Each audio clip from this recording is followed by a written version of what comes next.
hacer un billete ahí. ¿Sí? Estos fierros son continuos y fijos.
Entiendo que la escultura es un medio de expresión, es una manera de decir lo que uno siente, lo que uno aspira, lo que uno quiere, lo que uno detesta, lo que uno ama.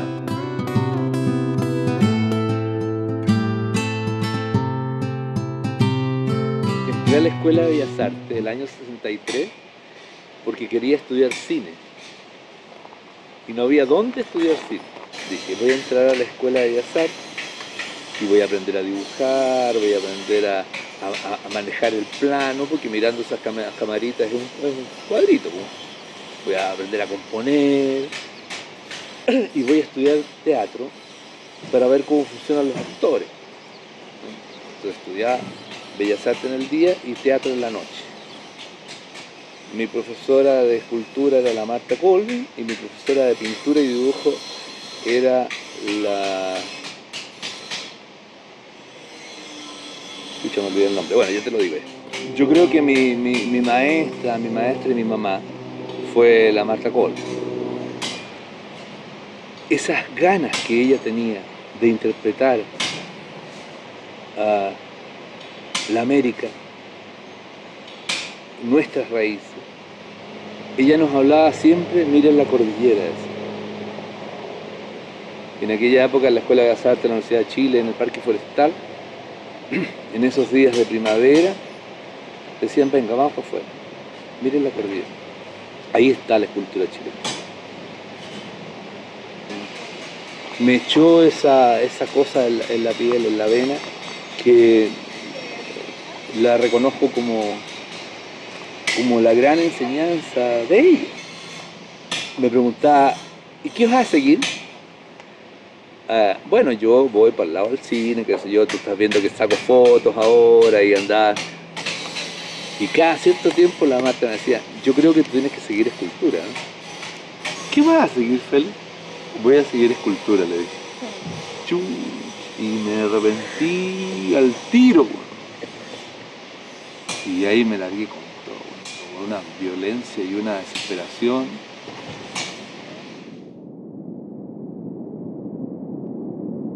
Y entonces estaba como en tercer año, yo creo. Hice un tremendo mono, ¿no? de madera. Sin ningún cuidado mezclé pino, oregón con roble, con lo que había. La cuestión era hacer el mono. Pues. No teníamos casi nada de herramientas, la cosa era bien pobre, yo era un desesperado. Y la mando al salón de alumnos y me gano el premio honor, que era el premio más importante que tenía el salón de alumnos. Y el jurado era el Pelado Castillo, la Rosel Bru, Camilo Mori, eran 5. Bueno, por ahí tengo la... Fíjate que cuando yo nací, que nací en el 42, el 45 tiraron las bombas atómicas en Hiroshima y Nagasaki. Se conoció todo el horror de Alemania y los judíos.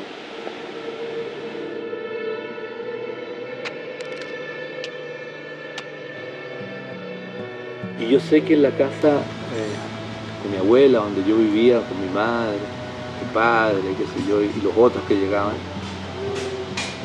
una vez que empezó la guerra era muy común estar constantemente discutiendo o conversando los planos que salían en los periódicos por donde avanzaba el ejército del eje y cómo venían los norteamericanos por un lado, los ingleses por otro, la Unión Soviética avanzaba por acá, entonces era todo y luego venían los muertos y las cosas. Esa violencia que me la pusieron ahí, la comenzó lenta o desesperadamente a salirme. Y por más que trato de no hacerlo, todo va con la quebrazón, con la trizadura, con la cosa que de alguna manera se rompe, la rompen.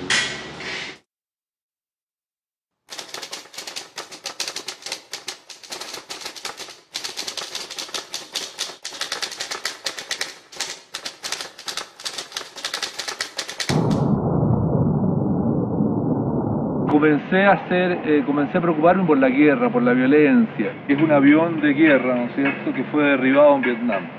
Era muy importante esto de hacer estos aviones, porque yo sentía que el hombre siempre había querido volar, y una vez que había logrado volar, había transformado esa máquina maravillosa, llena de magia, en un instrumento de muerte, ¿me entiendes?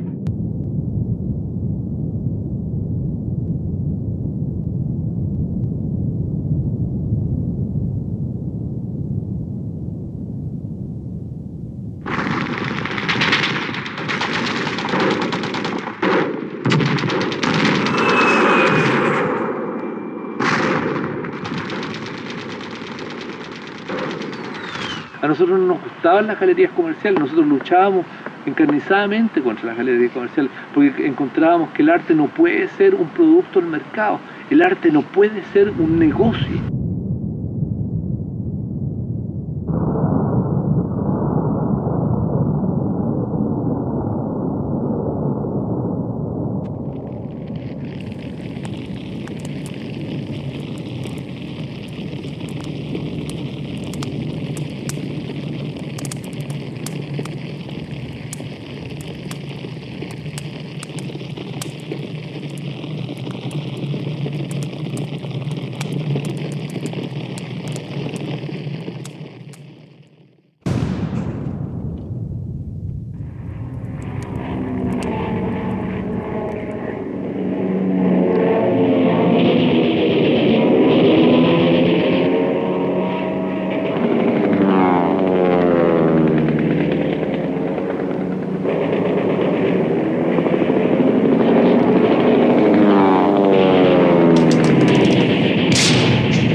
Pasé a ser ayudante en la Universidad de Chile, en una cátedra de escultura que había, y en eso nos pilló la Unidad Popular.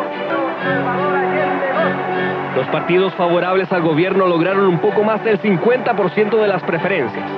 Parecía que empezaban a pavimentar el camino hacia el socialismo, con una mayoría para Allende, mientras la oposición, que había obtenido el 48%, aumentaba sus miedos. Cuando yo ya he sido becado a Inglaterra y en Santiago, en Chile, ha ganado el gobierno de la Unidad Popular, y yo estando en Inglaterra comienzo a pensar en que, a retomar la idea de que los escultores debemos venir a construir este nuevo orden social y económico que era la Unidad Popular, y colaborando con lo que nosotros sabíamos hacer, ¿me entiendes? Con la escultura. Los artistas están con nosotros, que los creadores son del pueblo. Gracias, trabajadores del arte. Rápidamente regresé y me incorporé a esta gran tarea, a esta gran y desesperada tarea. Las horas del día nos faltaban para hacer cosas. Y sobre todo esa gran necesidad que teníamos de tratar de crear un lenguaje, de crear un lenguaje que tuviera algún signo de,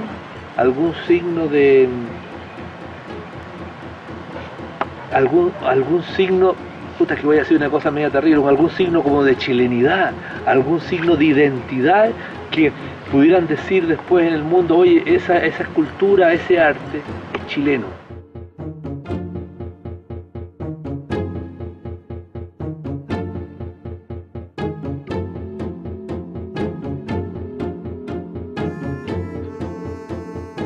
En el medio de esta gran vorágine, porque hacíamos mil cosas, hice esta escultura que me parece que, por lo menos para mí, es la más representativa dentro de mi trabajo en la Unidad Popular. Una de las grandes acciones que teníamos durante la Unidad Popular era el trabajo voluntario. Jóvenes, así como usted, salíamos a cosechar choclo, a cargar camiones, y era por la necesidad de demostrar que queríamos una sociedad diferente, donde el pago no fuera el incentivo de nuestro trabajo.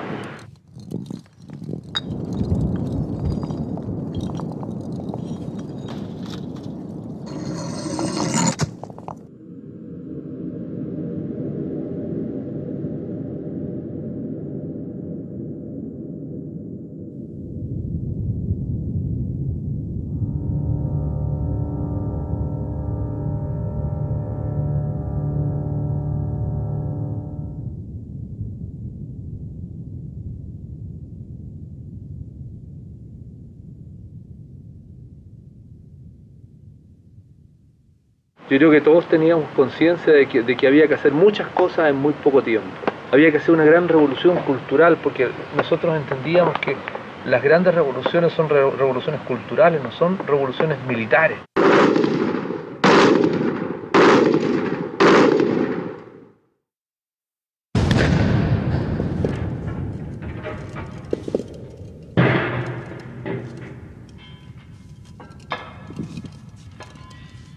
Yo ese día tenía clase, tenía que estar en la universidad, tenía clase que sea a las 8:30. Muy temprano prendí la radio y escuché ya las primeras, no las primeras, ya había empezado ya, las últimas palabras de Allende, que me parecían que me parecieron tan locas. De repente dije, este hombre está loco, ¿cómo puede decir eso de las grandes alamedas y que otros superarán este momento gris y amargo cuando nos estamos sacando la cresta? O sea, nunca por mi cabeza pensé que podría haber un golpe militar. Nunca pensé que en este país pasaran aviones como pasaban en Vietnam, tirando bombas.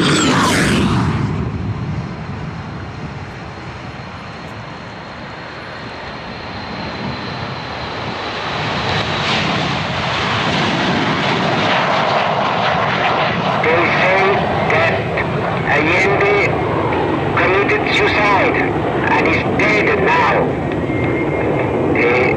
Díganme si entienden.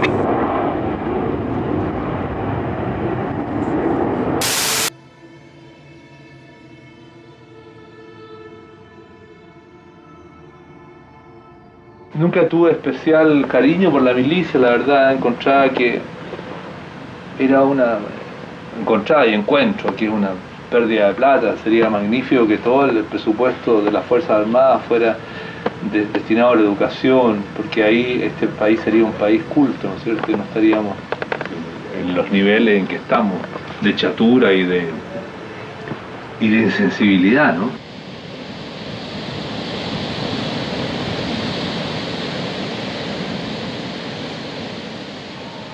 en el verano del 74, en la Isla Negra, asustado como caballo como estaba, comencé a hacer los primeros monstruos, que es este. Y los hacía chiquititos, pues los metía dentro de un tarro Nescafé, así, para no... porque sentía que me iban a pillar y que me iban a matar y todo, que me iban a torturar. Pero después ya fui perdiendo el miedo y hice estos monos más grandes. Este estaba fundido en aluminio. Este pertenece también a este mundo monstruoso, este mundo de seres con tan poca condición humana. Durante la dictadura, o al principio de la dictadura, se crearon o aparecieron una serie de personajes, no sé cómo calificarlos ahora, ya que estoy tan lejos, pero eran seres que, tal vez por la necesidad de sobrevivir, por la necesidad de tener trabajo, andaban adulando mucho a los milicos, andaban siempre lamiendo culo, como le puse yo en una expresión muy española. Cuando apareció en la televisión la Junta, la primera aparición en la televisión de la Junta, que estaban todos con los anteojos oscuros, ustedes son documentos que están grabados, no estoy inventando nada, porque les daba vergüenza. Incultos todos, enfermamente incultos, sin sensibilidad para nada, ninguno de estos.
Una cuestión con yes así. La cordillera, como dijo el Bori.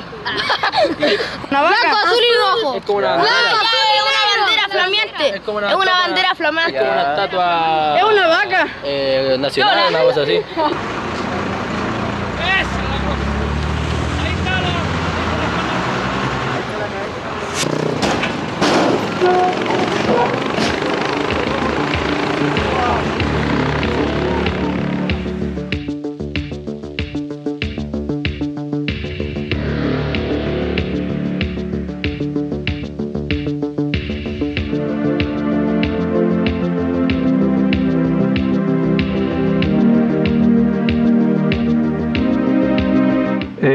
Bueno, el caso mío es bastante típico. La verdad que yo soy escultor y comencé a trabajar en forja para producir elementos aplicados a la arquitectura, fundamentalmente a la arquitectura chilena, española, qué sé yo, a lo que nos legaron los españoles, por una necesidad, digamos. Me quedé sin trabajo por ahí por los años 73 y gracias a algunos arquitectos amigos comencé a investigar en esto, porque la verdad que tú tienes que pensar que los artesanos no estudiaban en una escuela antiguamente, sino que el padre transmitía a su hijo cómo se hacían las cosas.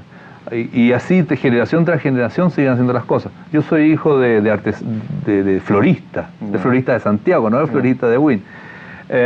Por lo tanto, tengo una raigambre un poco artesanal. pero no de herreros, digamos. Todo ha sido un trabajo un poco de recuperación, entonces, de cómo... Absolutamente. Comencé teniendo mi taller de escultor, teniendo herramientas. Comencé primero a mirar los objetos, segundo a pensar cómo los habrían hecho. Hay un museo muy lindo en Santiago que se llama, en el convento de San Francisco, que se llama Museo de la Cerrajería, donde hay cosas auténticas chilenas o españolas, digamos, del principio de la colonia o de la colonia. Entonces iba allá, dibujaba y volvía al taller y trataba de reproducirlas de alguna manera. No siempre me salían. Y luego comencé a diseñar, comencé a dibujar basándome en la técnica que había en cierta medida aprendido.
Desde la destrucción de las bombas de napalm que se tiraban sobre Vietnam a esto. Es una imagen que me la contó un poquito el Ángel Párrago, que estuvo contigo en Chacabuco, y yo le preguntaba, ¿y cómo son los campos de concentración? Porque hay que hacer algo de un campo de concentración. Me decía, puta que soy huevón a darte la película de los nazis, pues me decían. Son igual que la película de los nazis, llena de alambre púa.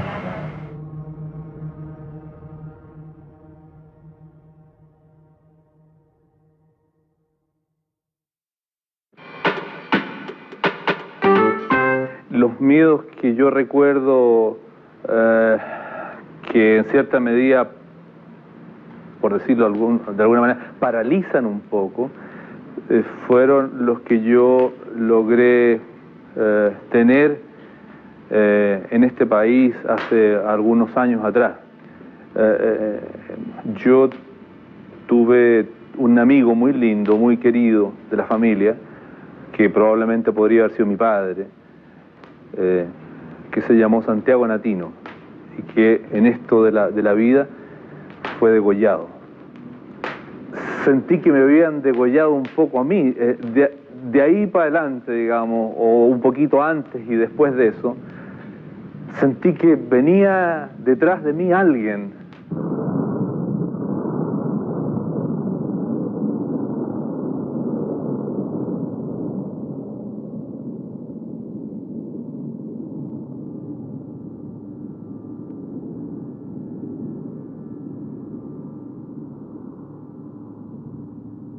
Y ese miedo lo fui haciendo esculturas, digamos.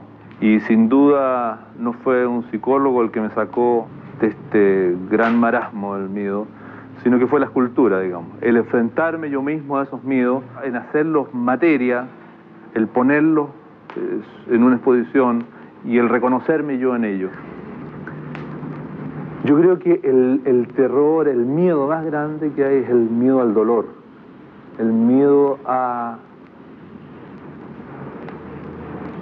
perder la dignidad, a dejar de ser ser humano. Cuando uno dice tortura, está hablando de una palabra muy gruesa, de una palabra con mucha connotación psíquica, política, ¿me entiendes? Hemos pagado el precio más alto que puede pagar un ser humano, y no en la vida solamente, porque cuando tú te mueres se acaba, fantástico, sino que el quedar en esta submarineando así en la vida, ¿me entiendes tú? Que dices, chuta, ¿qué hice, man? ¿Por qué pasó todo esto? ¿Qué dejaste tú de hacer? ¿Y por qué yo no te pude a ti convencer? ¿Por qué no te juntaste conmigo a conversar? ¿Por qué no te acepté? ¿Por qué te rechacé? ¿Por qué te juzgué? ¿O por qué tú me juzgaste a mí tan duramente? ¿Entiendes? Esa es la cosa que creo que no la vamos a olvidar nunca. Esa cosa de sabor a sal, que se pasa solamente con una botella de buen vino. Solamente.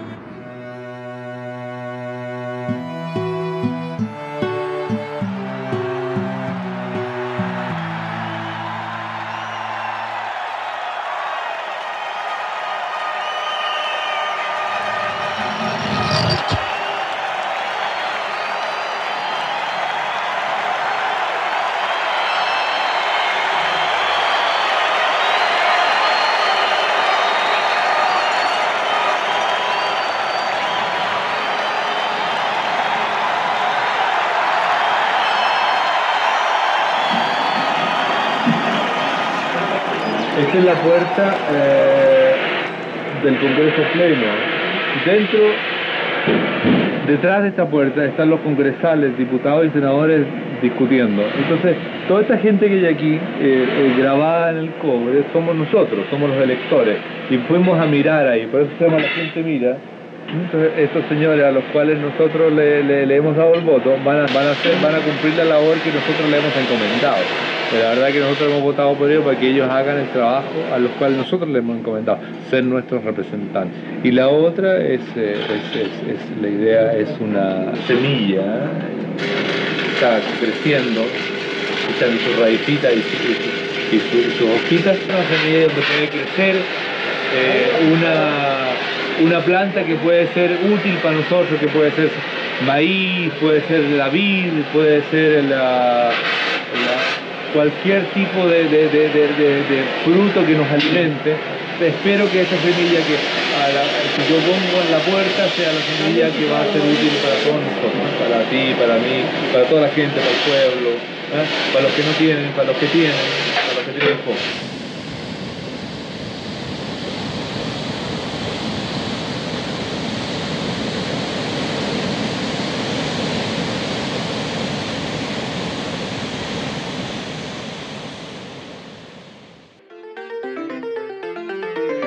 En el Parque de las Esculturas se exhiben desde el 11 de noviembre las obras de Félix Maruenda.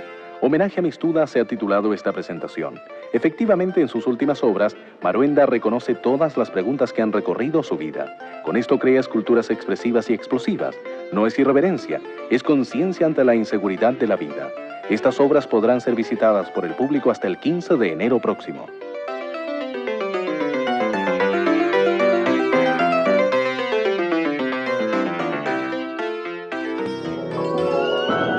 Ojo con el arte.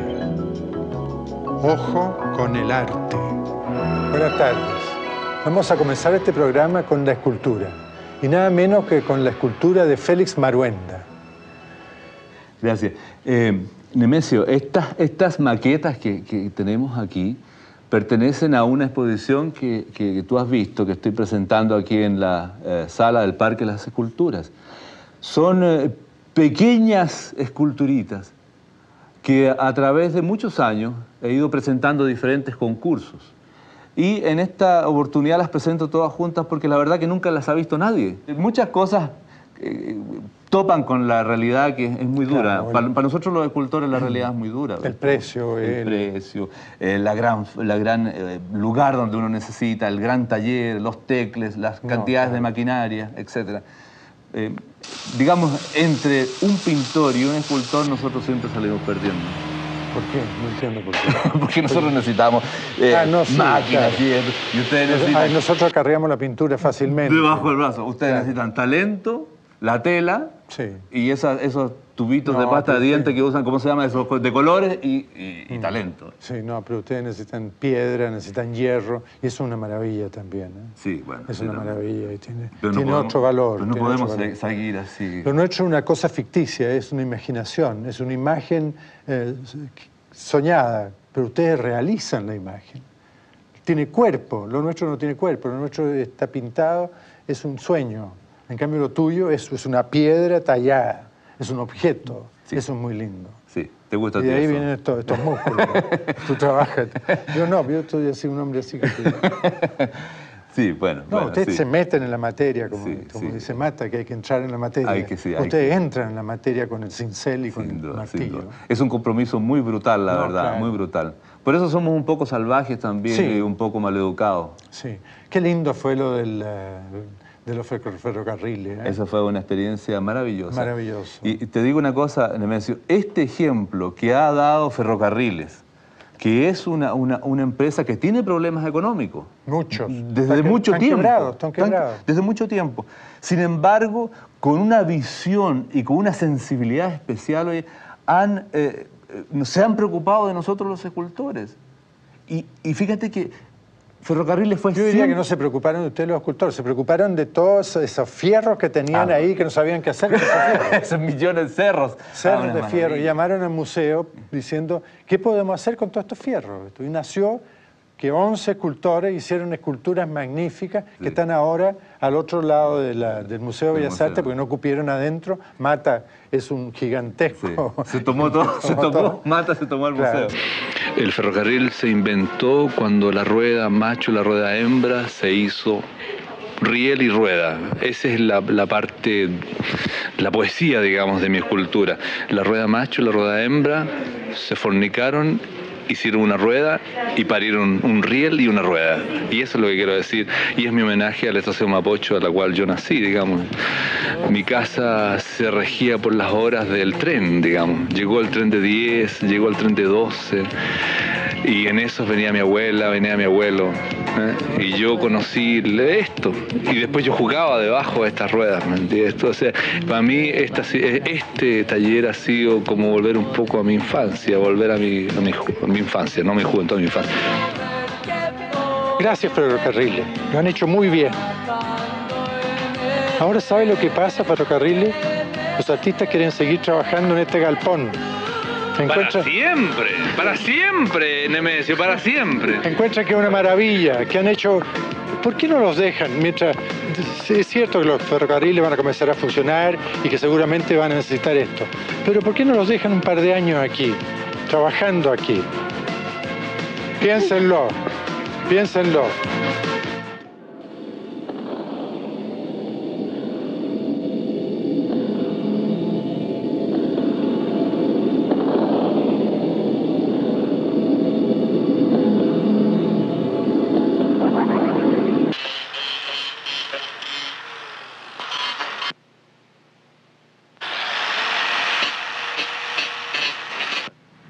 Esta es la única escuela en Chile que hay donde se les paga a los muchachos por estudiar. Ellos te reciben... Bueno, tecito. ¿Quieren té?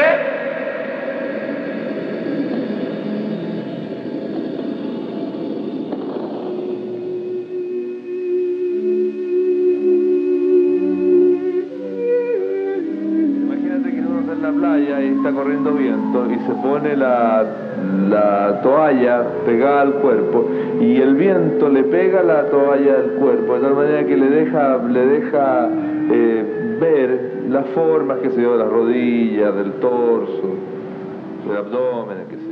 Pero un poco eso.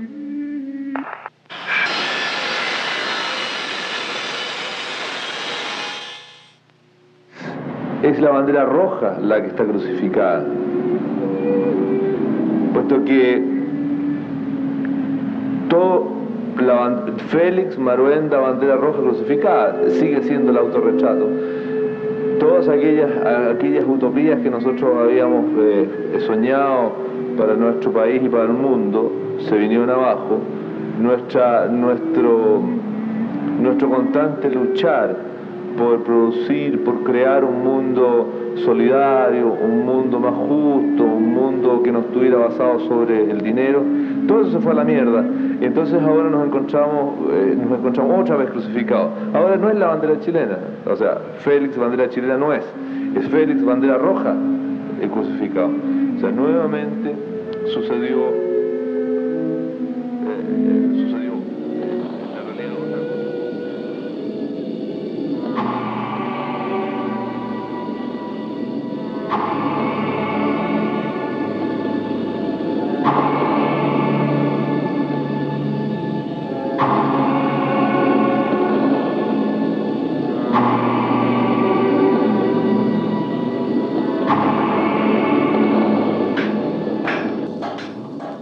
Pienso que la escultura va adelante en la medida en que todos nosotros estemos seguros de que es una necesidad. Y que si no la hacemos, es igual que si no comiéramos, sencillamente, nos moriríamos. Para mí la escultura es un medio de expresión. Yo quiero decir una cosa, pero quiero que me entiendan también. Que mi escultura no sea un objeto raro. El escultor chileno Félix Maruenda es, antes que un artista, un herrero de primera categoría. Conocedor de su material de trabajo, Maruenda ha llegado a convertirse en un verdadero maestro de la forja. La escultura es una vieja, querida amiga y amante mía, con la cual me encuentro todos los días y con la cual peleo muy a menudo y con la cual hago el amor muy a menudo también. Somos dos amantes eternos, digamos. Sí, está ok, bájalo todo ahora. Lo más abajo posible. En todos los trabajos que yo hago hay algo donde la sangre está presente. No puedo alejar de mi cabeza, de mi corazón, de mi espíritu, la violencia. Félix Maruenda es un hombre consagrado a la escultura, que expresa su pasión y vehemencia a través de su arte. El trabajo del escultor es enorme, es cada vez más grande, cada vez más lleno de posibilidades. Cada vez hay más materiales, está el plástico, el poliéster reforzado, fibra de vidrio, etc. Podemos hacer miles de cosas. No tenerle miedo a salir afuera y ser parte de la sociedad como siempre fue el escultor.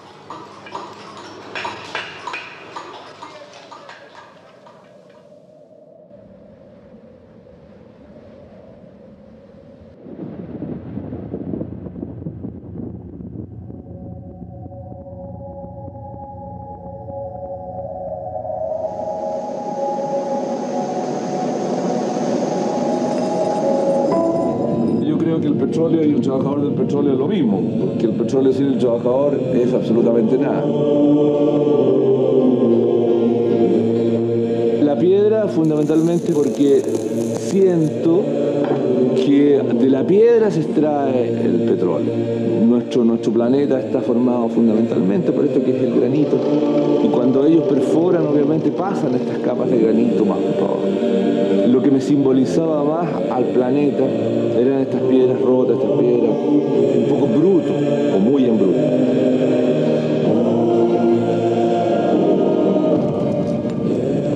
El acero inoxidable es como la razón, la cosa incontaminada. Y el bronce, que es un material muy noble, de una mezcla de cobre con estaño. Por lo tanto, el cobre cerca del mar se va a ir poniendo verde, va a salir una pátina del tiempo, que es verdosita. Y yo soñé que el petróleo era verde, no negro. Cuando tú tomas esta piedra, era un bolón, y de repente la piedra de y se parte. Y por primera vez, en millones de años, entra la luz. Y por primera vez el sol y la luna. Y para más remate, va a ir a ver la luna al fondo del planeta, al lado del hielo casi.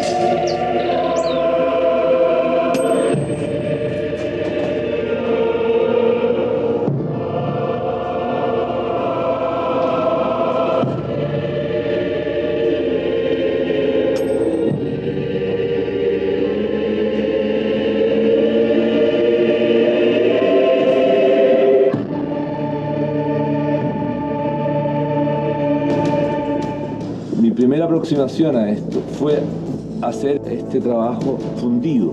Por lo tanto, hicimos todo en Plumavit. Este tremendo trabajo hecho en Plumavit, en que nos demoramos alrededor de 4 meses en hacerlo.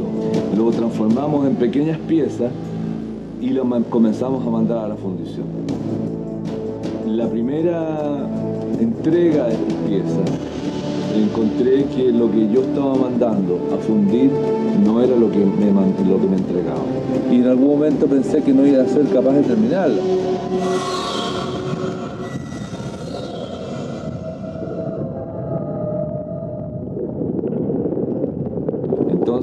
momento de absolutamente desesperación. Y si lo hago en bronce directo. Y comencé a trabajar.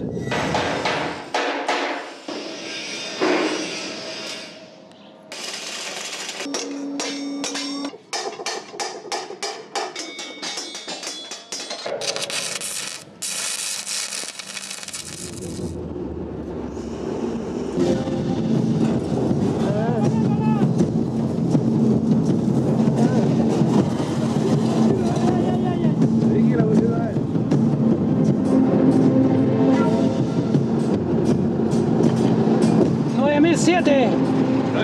10 toneladas.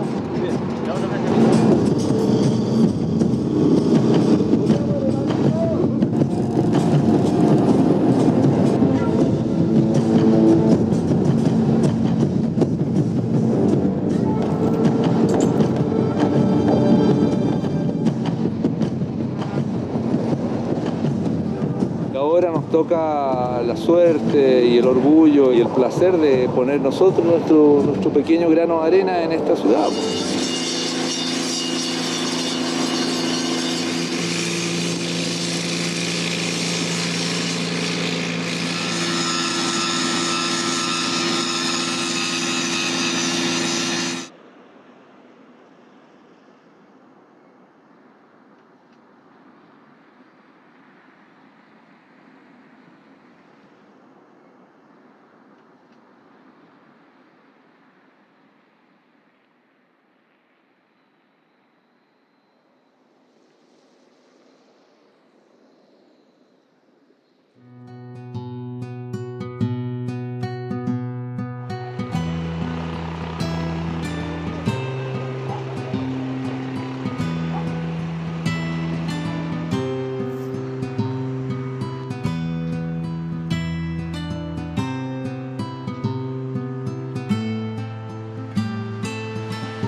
Ustedes no pueden ser artistas, escultores o pintores desde el punto de vista formal, tienen que ser gente que necesite expresarse. Ustedes son como los músicos, ustedes son como los poetas, ustedes son como los filósofos, ustedes son como los literatos.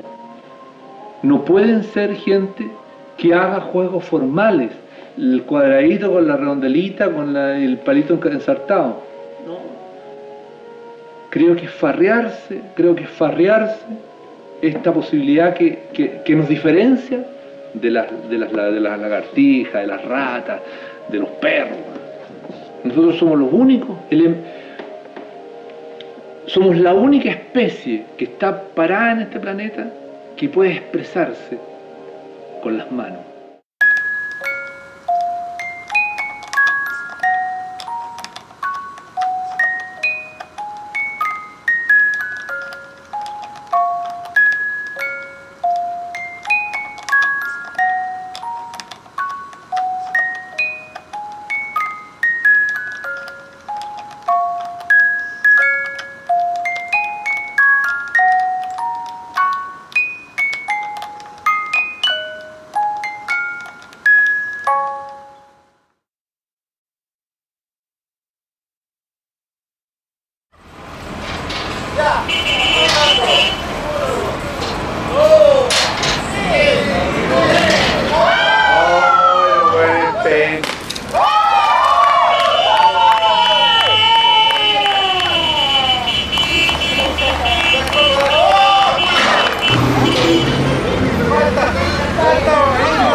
¿Qué le falta a Maruenda? ¡Salud!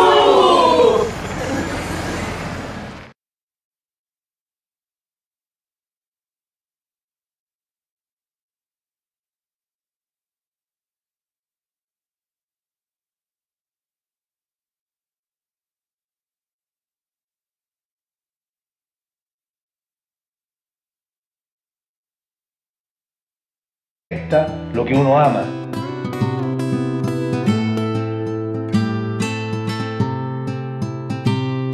Entré a la Escuela de Bellas Artes el año 63 porque quería estudiar cine y no había dónde estudiar cine.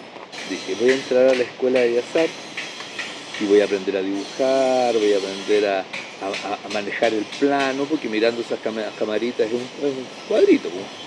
Voy a aprender a componer y voy a estudiar teatro para ver cómo funcionan los actores. Entonces estudiaba Bellas Artes en el día y teatro en la noche. Mi profesora de escultura era la Marta Colvin y mi profesora de pintura y dibujo era la...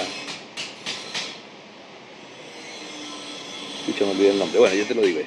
Yo creo que mi maestra y mi mamá fue la Marta Colvin.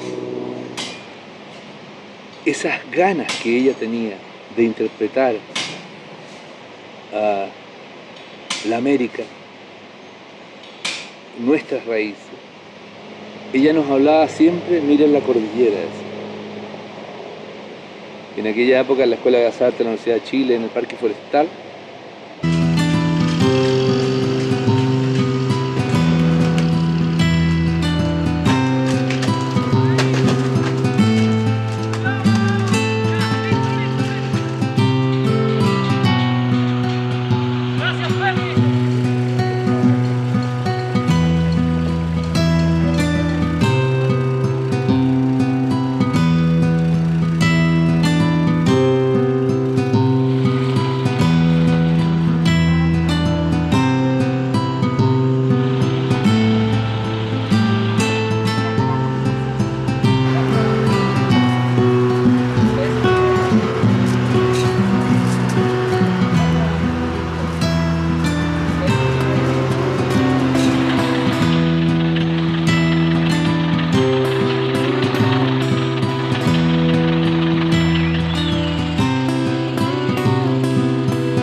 entiendo que la escultura es un medio de expresión, es una manera de decir lo que uno siente, lo que uno aspira, lo que uno quiere, lo que uno detesta. Mando al salón de alumnos y me gano el premio honor, que era el premio más importante que tenía el salón de alumnos.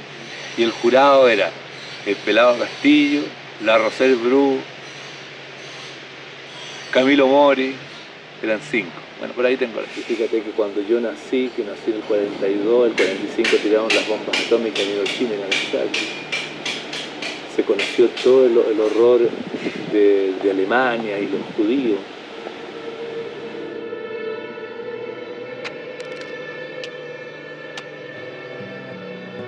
Y yo sé que en la casa con mi abuela, donde yo vivía, con mi madre, mi padre, qué sé yo, y los otros que llegaban, una vez que empezó la guerra era muy común estar constantemente discutiendo o conversando los planos que salían en los periódicos por donde avanzaba el ejército del eje y cómo venían los norteamericanos por un lado, los ingleses por otro, la Unión Soviética avanzaba por acá, entonces era todo y luego venían los muertos y las cosas. Esa violencia que me la pusieron ahí, la comenzó lenta o desesperadamente a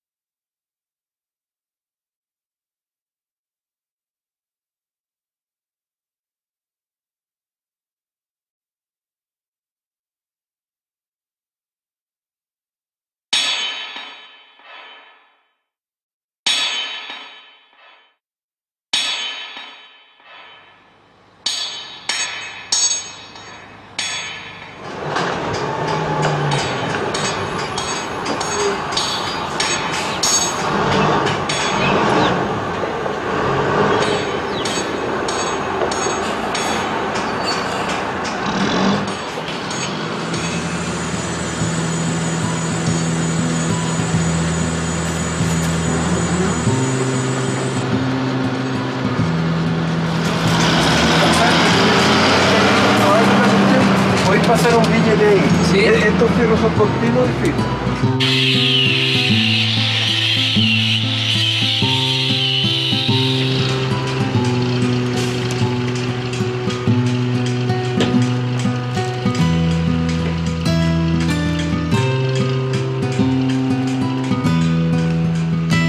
En esos días de primavera decían, venga, vamos para afuera, miren la cordillera.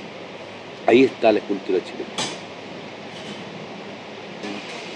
Me echó esa cosa en la piel, en la vena, que la reconozco como la gran enseñanza de ellos. Me preguntaba, ¿y qué vas a seguir? Bueno, yo voy para el lado del cine, qué sé yo, tú estás viendo que saco fotos ahora y andar. Y cada cierto tiempo la Marta me decía, yo creo que tú tienes que seguir escultura, ¿no? ¿Qué vas a seguir, Félix? Voy a seguir escultura, le dije. Chu, y me arrepentí al tiro, y ahí me largué con todo, con una violencia y una desesperación.